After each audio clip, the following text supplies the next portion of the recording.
फैसल कुछ ना कुछ नुक्स निकाल कर हर रिश्ते को मना कर देता था और मैं थी जो कुर्ती रहती थी। एक दिन हमारे घर पड़ोसन आई। वो कहने लगी, मैं अपने भाई की वजह से बहुत परेशान हूँ। मैं बोली, क्यों, क्या बात है जो तुम अपने ससुराल में होकर भी अपने भाई की वजह से परेशान हो? पड़ोसन कहने लगी, मेरे भाई का ज़हनी तवाज़ुन कुछ खराब है। यूं तो वो एक अच्छा इंसान है, अपना कारोबार भी करता है, मगर कभी कभार उसको दौरे पड़ते हैं। बेचारे का मैंने 3 बार घर बसाया है, लेकिन उसकी तीनों बीवियां ही मर गई। अब इस भरी दुनिया में मैं ही उसका वाहिद सहारा हूँ। मैं चाहती हूँ कि उसकी शादी कर दूं ताकि उसकी बीवी उसकी जिम्मेदारी उठाए। वैसे माहम, तुम अपनी ननंद की शादी नहीं करना चाहती क्या? मैंने लंबा सांस खींचा और बोली, करना तो चाहती हूँ, मगर कोई मुनासिब रिश्ता तो मिले तभी है ना।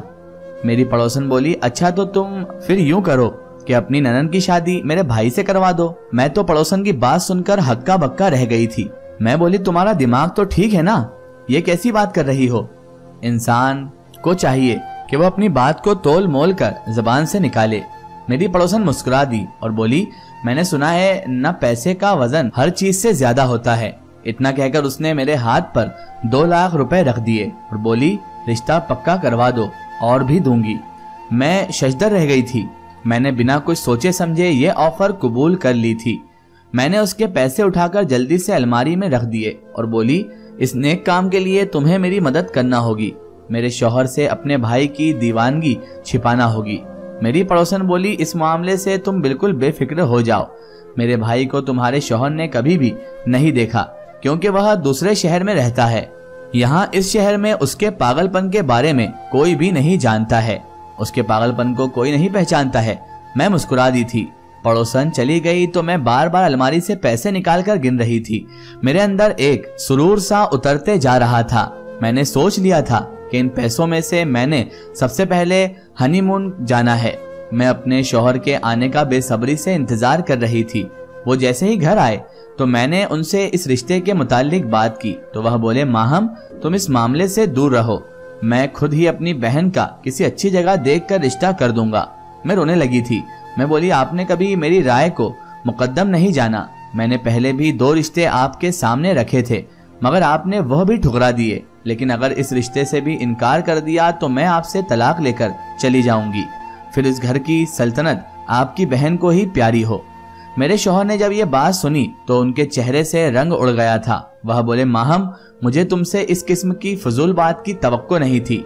उनका मुंह बन चुका था, जबकि मैं तो मरी जा रही थी कि रिश्ते बस जल्दी से डन हो जाएं, तो मैं अपनी पड़ोसन से 2 लाख रुपए मजीद ले सकूं। अब मैंने घर में हालत जंग का सामना माहौल बना दिया था।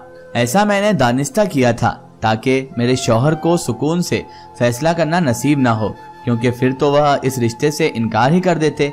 मैंने जानबूझकर फैसल के सामने उसकी बहन से 2-3 बार लड़ाई की और हर बार उसे मारने के लिए दौड़ पड़ती थी, मगर फैसल मुझे पकड़ लेते थे। मैंने ये सब करते हुए ये भी ना सोचा कि मेरे शौहर पर इस सब से क्या असर पड़ने वाला था। मैंने सोच लिया था कि एक बार ननंद की शादी हो जाए तो फैसल के सामने ही उससे माफी मांग लूंगी। घर में बहुत बुरा माहौल हो गया था। पिछले 3 दिनों से किसी ने भी ढंग से खाना नहीं खाया था। इन हालातों से तंग आकर मेरी ननंद ने हथियार डाल दिए थे। वह बोली, भाई, मेरी शादी कर दें, मैं मजीद आपकी बीवी का बुरा सलूक सह नहीं सकती। मेरे शौहर ने मुझे गला नाक निगाहों से देखा था, मैं मगर ये सब नजरअंदाज कर रही थी। उसके बाद घर में मैंने हथेली पर सरसों जमा ली थी। सब कुछ चटपट ही तय कर दिया था। मैं अपनी इस कामयाबी पर बहुत शर्मसार थी। मेरी अम्मी ने इस सारे मामले के दौरान मेरा भरपूर साथ दिया था।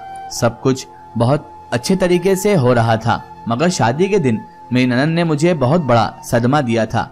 वह घर से भाग गई थी। हमारा सारा घर मेहमानों से भरा पड़ा था।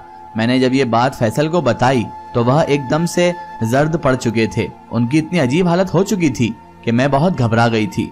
मैं बोली, फैसल, परेशान मत हो, सब ठीक हो जाएगा। फैसल रोने लगे थे। वह बोले, मेरी बहन ने मेरे मरे बाप के सर में खाक डाल दी। अब लोग क्या कहेंगे कि जमाल की बेटी घर से भाग गई। तुम कुछ करो खुदारा। मैं परेशान होकर बोली, मैं क्या कर सकती हूँ? तब फैसल बोले, तुम घूंघट ओढ़कर बैठ जाओ और इन लोगों के साथ ही रुखसत हो जाना। थोड़ी देर बाद ही मैं तुम्हें लेने आ जाऊंगा, इस तरह हमारी इज्जत बच जाएगी। मैंने बहुत मजबूरी में ये कदम उठाने के लिए खुद को रजामंद किया था। मैं अपनी पड़ोसन के भाई के साथ रुखसत होकर चली गई थी। मेरी पड़ोसन भी इस हकीकत से ना वाकिफ थी। वह मुझे अपने भाई के कमरे में बैठाकर चली गई थी। मेरी जान पर बनी हुई थी। एक एक लम्हा बड़ी मुश्किल से कट रहा था। मैं बड़ी बेसब्री से अपने शौहर के आने का इंतजार कर रही थी, मगर न जाने उन्हें आने में इतनी देर क्यों हो चुकी थी। थोड़ी देर बाद की मेरी पड़ोसन का दीवाना भाई कमरे में आ चुका था। उसने कमरे में दाखिल होते हुए ही कुंडी लगा ली थी। मेरा दिल पत्ते की तरह थर थर कांप रहा था। मैंने जल्दी से घूंघट उतार दिया।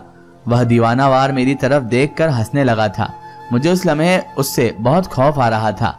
मेरा कलेजा हलक में आ गया था। मैं जल्दी से उठकर खड़ी हो गई और बोली, मेरे करीब मत आना। वो हंसकर बोला, तो तुमसे शादी मैंने तुम्हारे सूरत देखने के लिए की थी क्या? वह बेड के नजदीक आने लगा तो मेरी नजर कमरे के बाहर की जानिब खिलती हुई खिड़की पर पड़ी। मैं जल्दी से उसमें से कूद गई, मगर मैं ये नहीं जानती थी कि यह कमरा तो दूसरी मंजिल पर बना हुआ था। मैंने परेशानी में ये नोट ही नहीं किया था। मैं ज्यों की नीचे गिरी, मुझे मेरे जिस्म से कड़क की आवाज सुनाई दी थी और फिर शदीद दर्द ने मुझे अपने हिसार में ले लिया था। मैं चीखने चिल्लाने लगी थी। मुझे मेरे शौहर की शक्ल नजर आई तो फिर मैं बेहोश हो गई थी। न जाने कितनी देर बाद मुझे होश आया था। मेरी अम्मी मेरे सिरहाने खड़ी रो रही थी।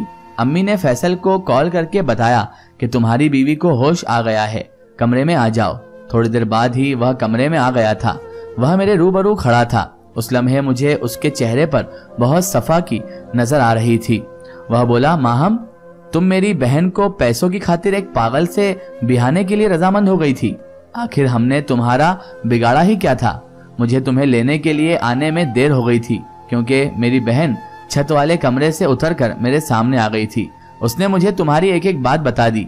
मैं बहुत गुस्से में तुम्हें लेने आया था, मगर वहां पहुंचकर तो कुदरत तुम्हारे साथ इंसाफ कर चुकी थी। तुमने एक मासूम यतीम लड़की की जिंदगी जहन्नम बनाने की कोशिश की थी ना। देखो, तुम्हारी खुद की जिंदगी जहन्नम बन गई। तुम्हारी रीढ़ की हड्डी टूट गई है। अब तुम सारी जिंदगी के लिए हरकत करने से कासिर हो।